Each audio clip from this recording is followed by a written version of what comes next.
Hello, everybody. How's it going today?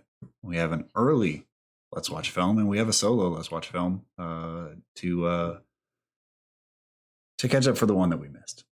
I am joined today by a repeat guest and somebody that I'm very excited to have back.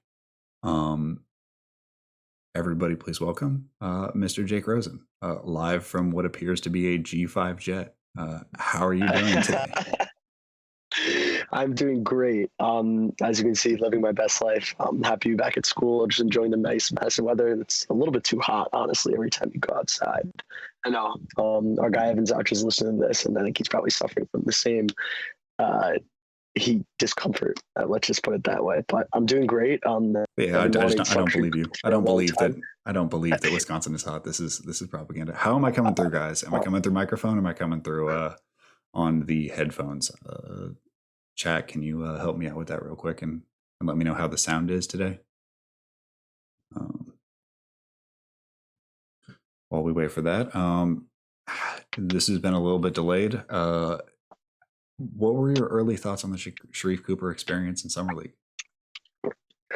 I was on the airplane for the first game, so I kind of caught bits and pieces.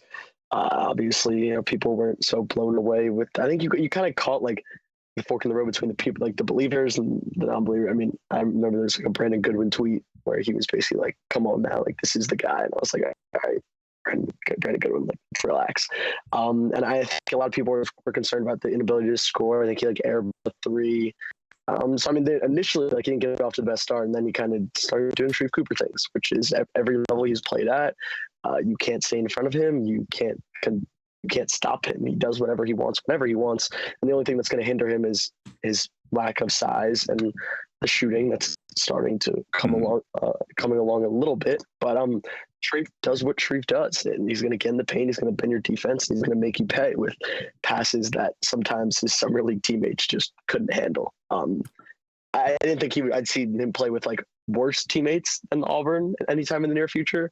And I think there were a couple, and there's one clip in here that I'm excited to get into, which Sharife is kind of just like, come on now, like I need to get to the NBA and play with NBA bigs immediately. So I think it was pretty representative of him. The positive showed, the negative showed, but largely, I mean, he had the ball in his hands a lot, and he was good. And that's kind of what I'd say the biggest takeaways. All right, so we ended up flowing into it a little bit, but why don't you give me the 5 takeaways just to, at the risk of over talking about Sharife Cooper, a thing I've never been accused of before. What were the areas of attention, having scouted him thoroughly, that you wanted to see from him, or you were watching most intently during the Summer League? I mean, like I just want to see if those paint touches. I mean, obviously it's number one. It's the most important thing. It's his entire draw as a prospect. Is that still present? And is that going to keep continuing on? Is that dominance of just being able to get into the paint and get 2 feet, draw help, and like dissect rotations? Is that going to stick? And I think when you get someone who's as smart of a basketball player as Sharife Cooper is, and that's well documented based on the playmaking that he showed this season, which was pretty otherworldly for a prospect, and in my opinion, the best in the class. You don't really have doubts about the actual processing translating, right? Like maybe the game's a little bit fast at first, but he'll catch up to it and find his way. It was more about the paint touches, and is he going to struggle? People love to quote the Kentucky game. Is he going to struggle with length? Is he going to struggle with bigger defenders? Is he going to struggle with guys with a +7 wingspan instead of a +4 wingspan, all these little things. And of course, Summer League doesn't answer these questions fully, but it's reassuring to just see that you can't stay in front of him still. So the paint touches were probably the main thing I was looking for. And of course, the shot as well. We saw some mechanical improvements in the combine. I threw out a side-by-side image of his Summer League pull-up versus his pull-up at Auburn. He's still, the lower body is still a little bit of a mess. Staggered feet to overcompensate for kind of everything. And I know you've talked about this, but I mean, that back has kind of come a long way. At Auburn, pretty much arched back, like he was sitting in a reclining chair, versus in Summer League, he's much more straight up, straight down. So, I mean, by no means is that a finished product, but of course, it was really good to see those open gym mechanical improvements translate to the game. Yeah, and how often do you, like in your experience, how much weight have you historically put in open gym stuff? And do you feel like Sharife is an outlier in how much you've put weight in that kind of thing.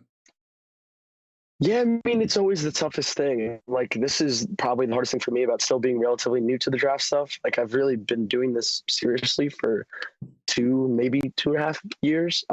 So the guys that I see, like, I mean, when I was kind of just starting to dive into it, I remember Jarrett Culver. I mean, like, I just didn't buy Jarrett Culver as a shooter. Like, I just thought he just mechanically wasn't there. The percentages kind of, I didn't love it. But again, like, I'm not going to pretend to like take a victory lap. I was not doing this nearly as seriously as I was. But like Culver, the guys like Culver, the ones it's like Culver, Denny last year. I remember I was something that I kind of got caught up in that, and we'll still see. Like, the jury's still out on his shot.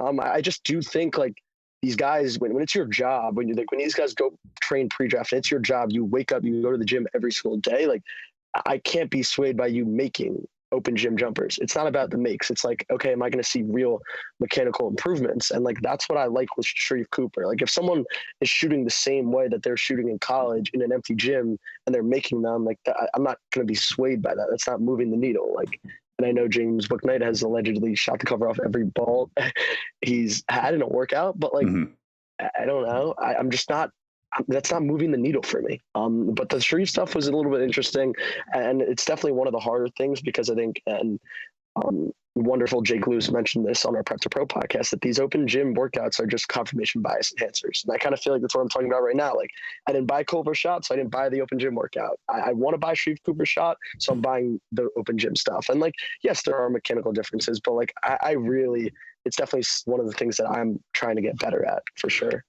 Yeah, I mean, I think that the hardest rule about open gym shooting is that it doesn't really matter until it does. And that's a hard lesson to learn, is like figuring out there are specific elements I buy more than others.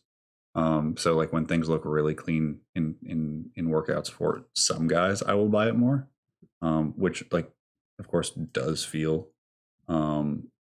somewhat hypocritical, but it's mostly that like different things affect different things differently. Like, you can't expect everything to weight out exactly the same. And you know, with some of Shari's stuff, like the balance stuff isn't fakeable in a workout. Like, it's just not possible to be super on balance in some ways if you're taking a wide enough variety of shots, and then just like have it totally not translate. So I think overall we're in a good path. Yeah, let's jump into this now that I've rebalanced everything in terms of you know, where it's positioned after a bit of a showing last night on how important cropping is. But other than that, yeah, I think I'm ready to go. Yeah, so I mean, this finish, and we'll again, I should pause after this one because Sharife and his dad Omar, when they ran their pro day at the combine, he was catching a lot of flack for their opening drill where Sharife would start under the rim and they would like throw a ball at him, he would dodge it, and then go into like a Mikan-esque series of finishes. And this is the exact same finish that he does in that drill. Same hand, same leg, reverse with incredible spin. And I know you are a big time proponent of the Mikan drill. And I'm going to go on a limb and say Sharife has been doing that drill as his warm up for a long, long time, because this is not an easy finish and he does it absolutely in stride and uses the rim to protection. And I mean, we're going to talk about the finishing and average difficulty of each finish, which is a concern for me.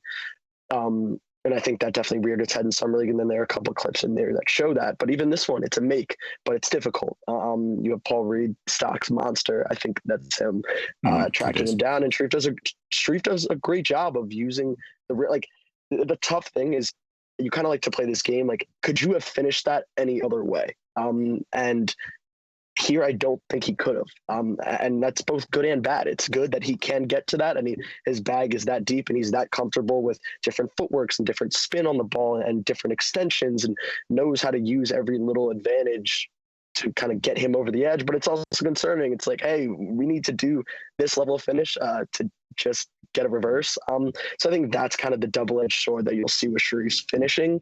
Whereas I think, like, and this goes back to what I first said on our first Prep to Pro podcast, with Max and Ben way back in January, that like Sharife is probably going to be one of those anecdotal finishers. Like, he has these in his bag and you're like, oh my God, that's crazy. Like, he's incredibly skilled, and he is. But then when you look at the numbers, like, he's probably not going to be an otherworldly efficient guy at the rim just because of the sheer difficulty of each attempt.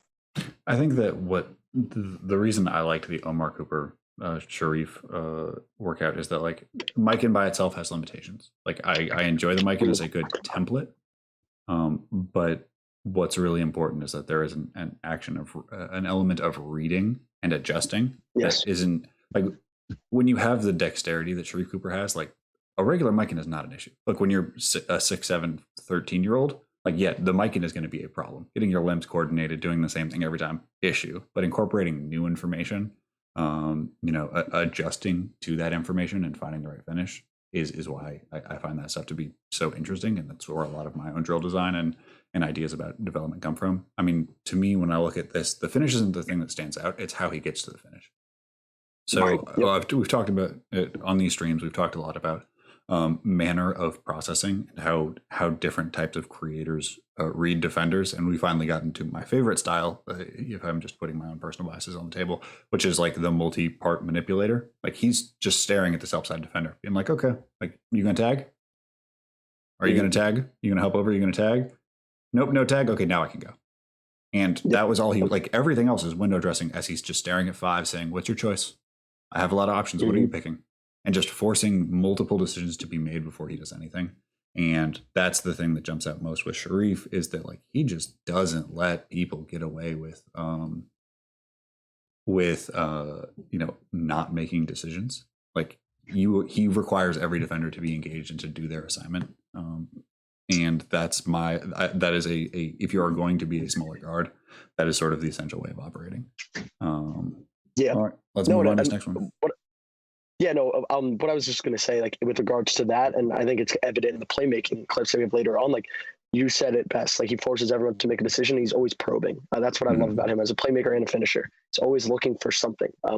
He finds windows that aren't typically windows. He doesn't need to come off a pick and roll to make a lab drill pass. He can just be scanning the court and see something that others don't. And I just think that's extremely evident both as a finisher and a playmaker.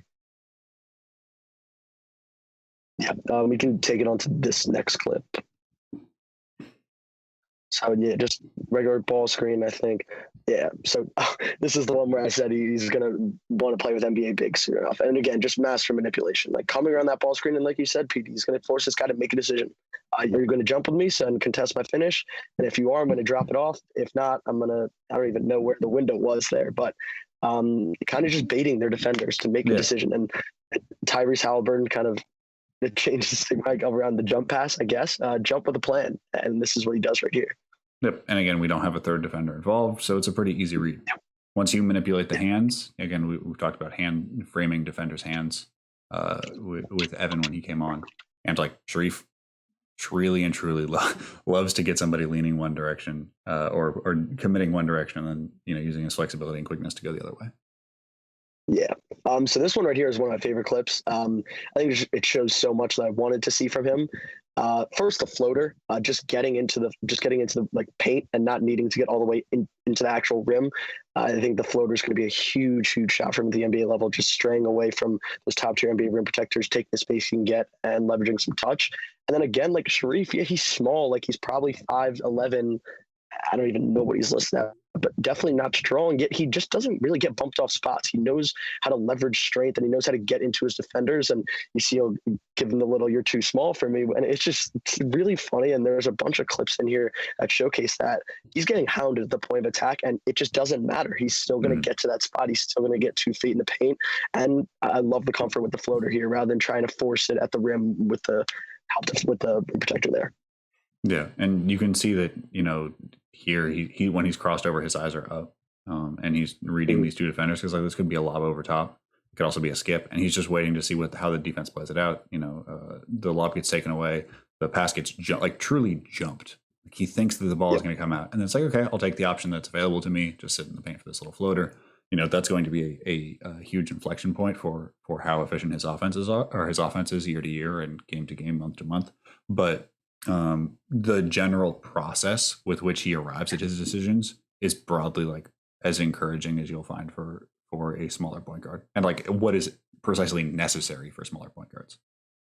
100%. So here, another pick and roll here. I mean, this was just an absolute laser. And you'll just go back and you'll see the actual moment in which, and by the way, just incredibly smooth from dribble to pass. Like he wastes no motion. This is in stride. He doesn't stop. He doesn't pick up, and he's going to see this tag. Like that's a hard tag.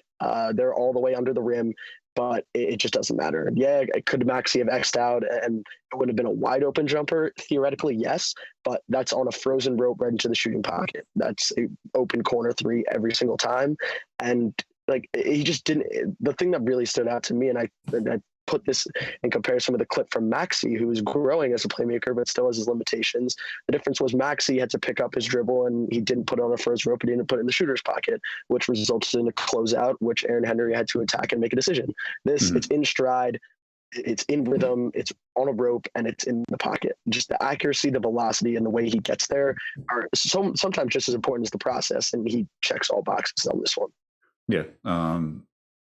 We talked about yesterday with Scotty. Sorry to keep referencing streams. This is technically the last day of stream, so I'm just running through stuff. With Scotty, we talked about how being taller allows you to not need court mapping as much because you can just see over defenders. And when you're smaller, like where those windows are just like not visible, like there's no way he's really able to see like exactly where Maxi is positioned.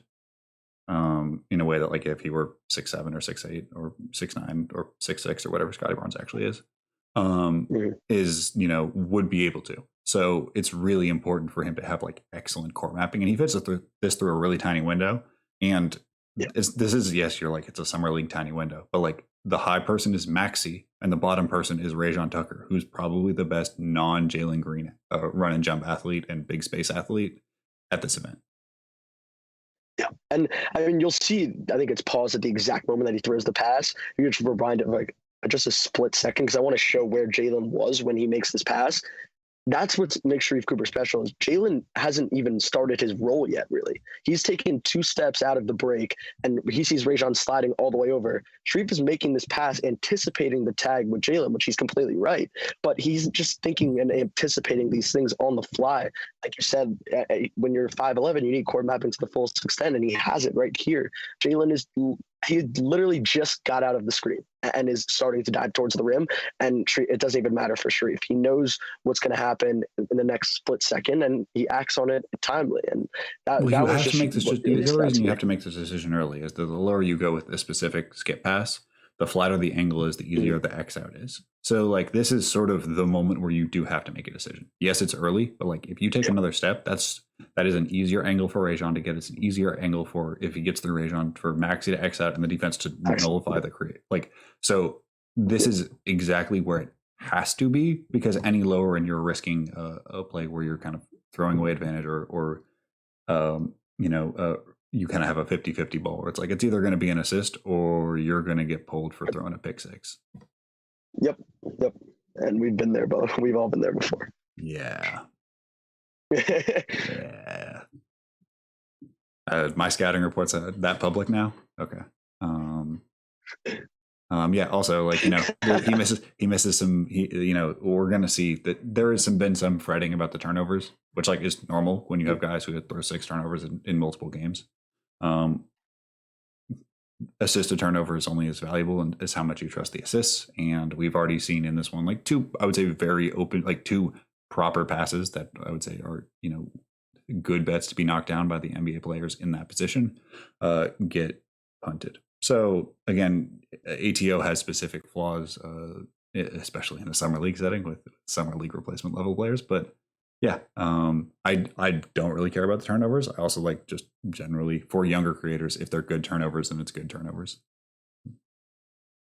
Yeah, and I think the majority of Sharife Cooper's turnovers are good turnovers. We're talking a lot about those 50-50 balls that we just talked about.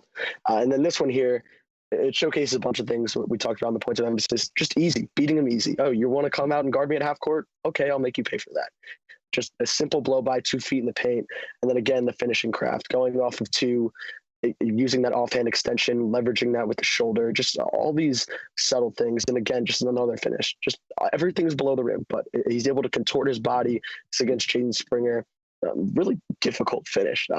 Goes up, great rotation from Paul Reed, and is able to just hang and find an angle with his right hand. And it's just what Sharife does. He kind of just finds a way. And it comes back to what I initially said is, yes, the average difficulty of each finish is more is higher than you'd expect, but then you do get some of these just otherworldly, mind-boggling finishes where it's like, how did he even find that? But and then I think here's the flip side. Yeah. Yep. So here's the flip side. And this I threw out. This is a great rotation by Maxey, and he won't get credit for this in the box score, which is why box score defense is flawed. But it's just the margin for error. If you're getting deterred by a 6'2" weak side rim protector, that doesn't leave you a ton of room for error. And of course, you said, as you mentioned, Rajon Tucker, whose handle at one time on Instagram was "Take Flight Tuck," so you understand what he's going from there. But it's getting deterred by Maxey. And allowing, because he beats Rajon clean. Like if there's no backside rim protection, that's a layup. Also, Rajon did not read the scouting report. Did not read the scouting report. Which, like, again, I understand why Rajon Tucker thinks that he can stunt and recover like 2 steps beyond the NBA 3-point line, but like the scouting report says you cannot. It's also like really interesting to me that like Jalen Johnson broadly has Sharife's timing figured out. Or like he cut super late here because he's like, oh, Maxey went, my guy turned a little bit because he's trying to get like this dump off right here, where he wants the really late show, which is I think a pairing I find to be tremendously interesting. We talked about Jalen earlier this week, and just the timing between the two, and also like the best versions of them work so seamlessly, but also like when both of them struggle, it can be pretty overlapping in what they want to do and how they want to create advantage for others and the circumstances where they're able to create advantage for themselves. I think that if you were to pick out, issues with like my bigger issues with Sharife is the sort of guys who give him trouble are guys that are pretty easy to find. It's just a matter of forcing them into places where they're uncomfortable. Like physically, it's pretty easy to find guys who are quick enough and strong enough. In the NBA, again, like finding those guys in like in the scouting world, hard. In the NBA, that's not like the craziest archetype in the same way of like finding dudes who can have the movement skills to slide with Pascal is like, there's just not many of those dudes living who are, the same size as him. With Sharife, you do have more of a natural defensive archetype. And I liked how many different guys that Philly tried to throw at him. I think Maxey and Springer is like, sort of the idea. They're a little bit less reactive. They want to win with strength a little bit more. And we saw Deuce when the Hawks just basically threw Sharife to the Wolves because they didn't play any of I think it was just him in terms of NBA players. And Deuce teed off against him. Those are guys that are going to give him trouble as long as he doesn't shoot. And so that's why the shooting is so important, because like if he shoots, like those strong dudes who want to get in him, like don't really have a chance. Yeah, no, for sure. And I think this next one coming up after this, and again, you hit on everything in the finish. I think the next one coming up is another one of those passes where it was pretty much on full display. He's had some wild playmaking performances. Not just saying this is the best one, but again, but this is what we were talking about, PD. It's kind of the same clip as before, and he kind of gets a little bit lower and is able to figure this one out. It's some of the same rotation. You have your weak side, Maxey. They don't really X out. It's more of a tag and recover, and which I think allows Cooper to get this through for an open three that I think it does go in. Mm-hmm. But again, it's the same thing. Just always probing, always seeing your window, and then taking advantage of it. Like that's what's good to see, is that it doesn't have to be on the first read. It doesn't have to be right coming off the screen. It can be a little bit later. There's multiple windows in which you can still take advantage of it. Yeah, I mean, here we do see him looking for a three. This one is, yeah. Like to me, this for this sidestep he wants to shoot right there. He does. That's not like a hezzy. That's a jumper he would like to pull, and he gets a little bit. I think like obviously 2 guys on ball. That looks bad in the film room. It's probably not a wise shot. But I like that he's at least thinking there. The 3-point rate was okay. Not otherworldly in terms of just getting shots up.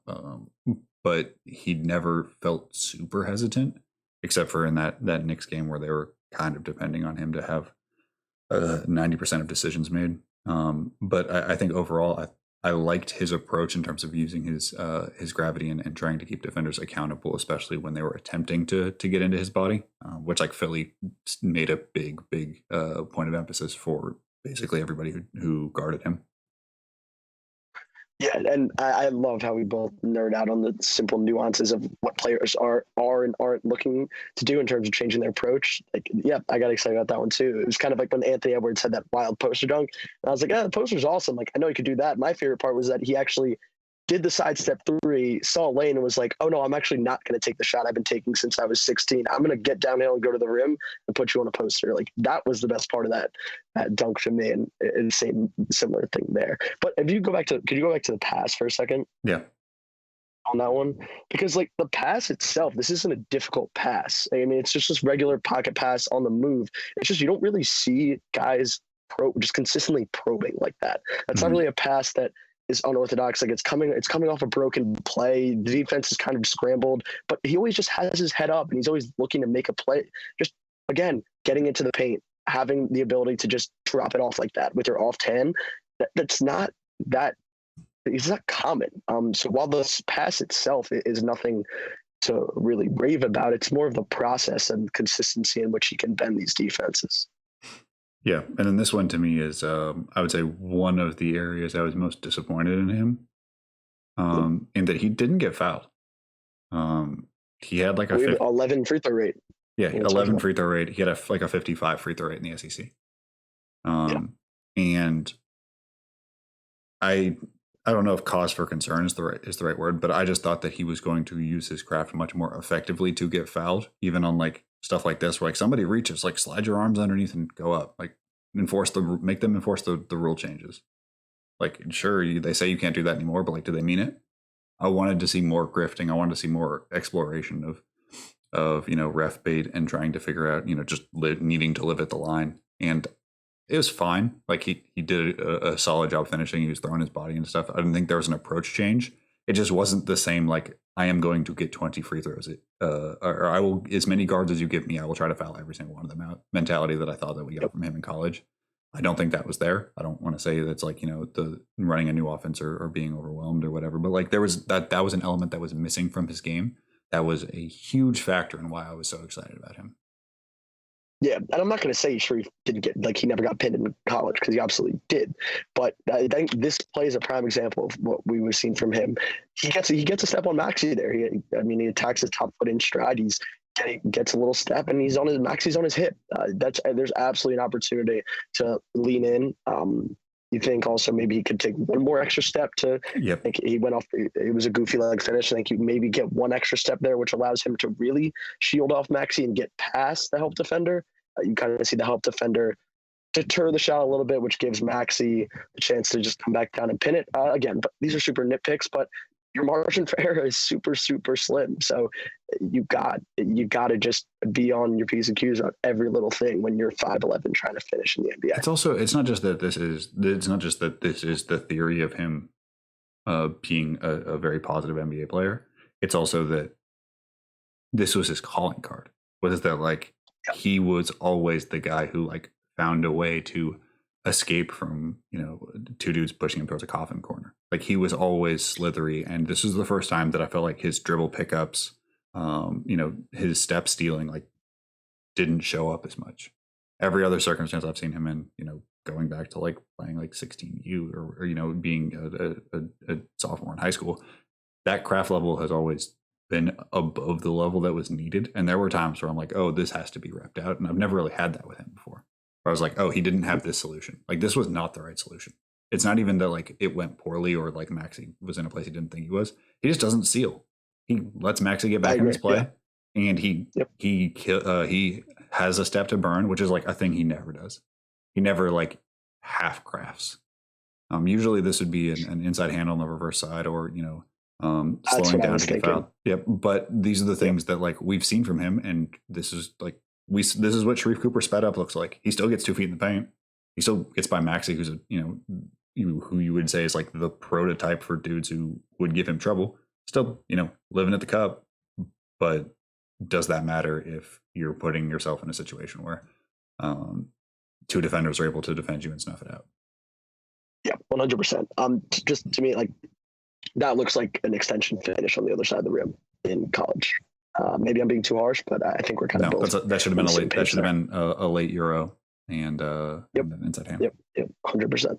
But this was awesome. This one I really, really liked a lot. Again, just getting into that in between game, this time with a pull up jumper, which he really didn't take at all in terms of the mid range area, staking the pick and roll, having good pace. And of course, obviously, summer league defenses, especially when it comes to pick and roll coverages and help side and rotations. I mean, this is a pretty easy snake. Of course, a Springer with the timely stun, but he's able to get to a spot and just being comfortable rising up. Sure, he hit front rim, sure, it rolls in, but just the comfort, like he was committed to that from the jump. He snakes it, he gets to a spot, and you can tell that's something he's comfortable doing, which we didn't see in college. And then again, this is what we talked about earlier in the stream with just leveraging every. I don't know how he does it, man, because he's really small, yet he's initiating this contact and he's pushing that defender off the spot. Yes, they're vertical, but he's pushing them off the spot, using his body to create an angle and gets a left hand easy extension finish. Like that's really, really impressive. And then this one here was to tie the game, I believe. Again, easy paint touches. Just this is a simple blow by. This is no set play. This is get the ball to Sharife and let him go.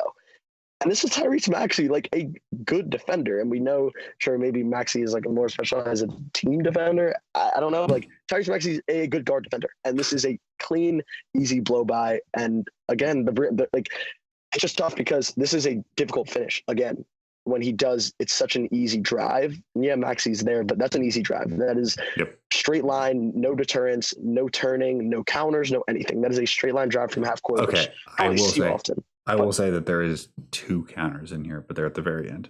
So the first one is he slows down a little bit to beat the stun. With the stun, okay. Yep, and then the second one is that he gets Maxey so bad on a false first step or a false pickup. So he sells that step right there really hard and kind of like tilts his shoulders back with the dig. Yep, and Maxey jumps.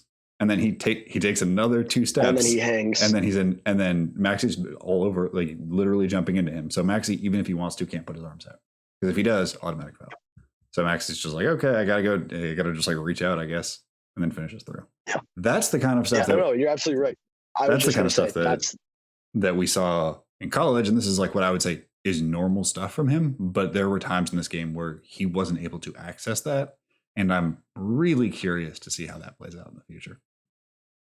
Yep. And it's just for everyone wondering like why we were holding him to such a high standard on not making a Euro step inside hand goofy like finish. Like that kind of seems insane to hold someone to that standard that they're doing it every time. But 1, that's what he needs to do, and 2, that's what he has done. So that's why you hold him to that high standard and you push that out of him because he's going to need to do it to be great and be successful.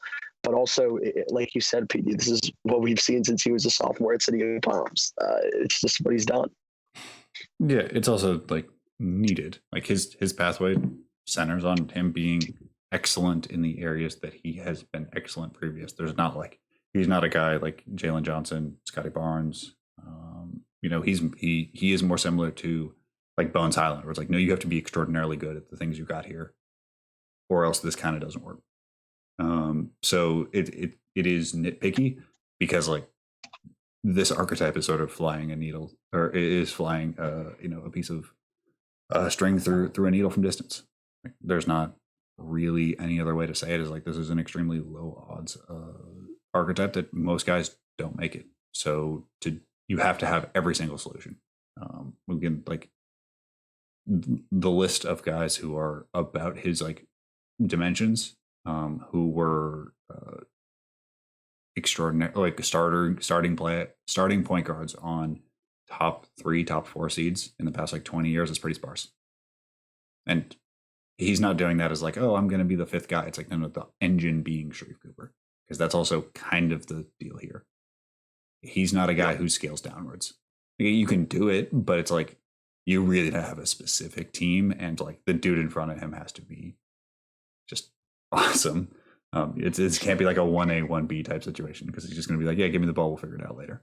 Yeah, I mean, I think if Sharife wasn't your engine, you would probably have to have one of the more scalable superstars ever. Like, or somebody who or somebody who just like was the absolute like knockdown shooter where you could like they touch the ball enough, but at the end of the day, you're also using their gravity on the back end. And like that's generally not a formation we see. So yeah, we're talking about hunting black swans, the thing that I've talked about repeatedly is a bad idea and a sign of getting yourself burned. But I feel like we've got a solid bet for one here, and that involves being nitpicky, being harsh on, on getting an A minus, because only A pluses will kind of do in this archetype. Is that a fair summation? Yes, and I just really want to hit on what you said, which is we've got a good bet here. And the NBA draft, it's a gamble. You're gambling on, will this prospect turn out? Will they improve? What is translating? I mean, it's incredibly difficult, but you do have to be. And I've preached this. I know you have as well, as being responsible when it comes to these gambles. What are you betting on? Yes, Sharife Cooper, and you hit it the nail on the head. Like if he's gonna be a 30 usage guy, he's gonna be the engine of your offense. He's gonna be your backup point guard, or who knows what. I think he's too good to not be an NBA caliber player. But the bottom outcomes of being a second starter or a third starter or a fourth starter, they're not really there in terms of how he provides value. So again, that is where becomes incredibly difficult.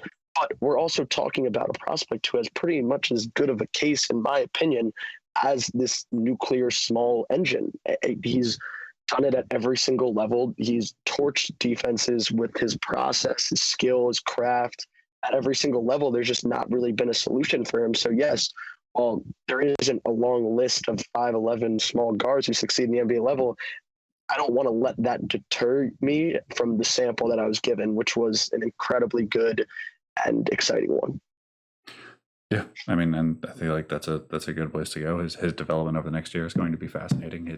How he's handled, in terms of a Hawks team or a Hawks organization that has a lot of talent and has to develop a lot of talent that has very particular needs. I went on Brad Spotted Cast talk about how Jalen Johnson should not really play in the NBA.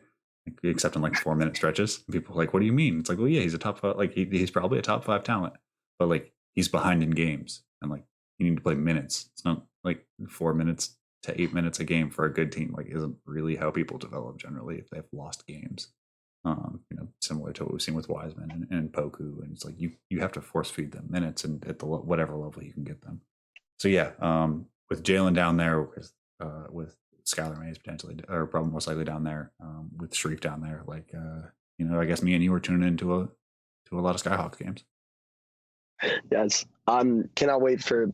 I think that might be my personal Super Bowl when Sharife and Scooter Henderson face off in the G League. I don't know if that will happen this year. Unfortunately, due to the G League's changes from